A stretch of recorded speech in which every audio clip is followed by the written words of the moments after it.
ایک بات اور سمجھیے دعا کی اہمیت کے لیے، قرآن مجید میں کئی ایسے مواقع ہیں کہ جہاں پہ صحابہ کرام نے سوال پوچھا تو اللہ نے نبی علیہ السلام کے واسطے سے ان کو جواب دلوایا۔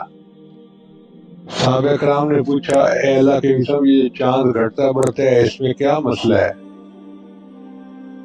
تو اللہ نے ایک ترتیب بنا دی۔ ترتیب سمجھے کیا؟ یسألونک عن الاہلہ، اے میرے محبوب، یہ آپ سے چاند کے گھٹنے بڑھنے کے بارے میں سوال کرتے ہیں۔ قل ہی مواقیت للناس والحج، تو کل کے ذریعے سے اللہ نے محبوب علیہ السلام کی زبان سے جواب دلوا دیا۔ یسألونک عن الیتامی قل اصلاح لهم خیر، یسألونک عن المحیض قل هو اذن فاعتزلوا النساء فی المحیض۔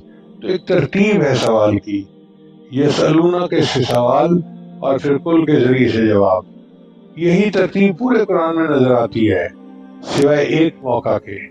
وہ موقع کیا تھا کہ صحابہ نے نبی علیہ السلام سے پوچھا کہ اللہ کتنا قریب ہے۔ اللہ فرماتے ہیں وَإِذَا سَأَلَكَ عِبَادِي أَنِّي، اور جب آپ سے میرے بندے میرے بارے میں پوچھیں فَإِنِّي قریب، میں تو بالکل قریب ہوں۔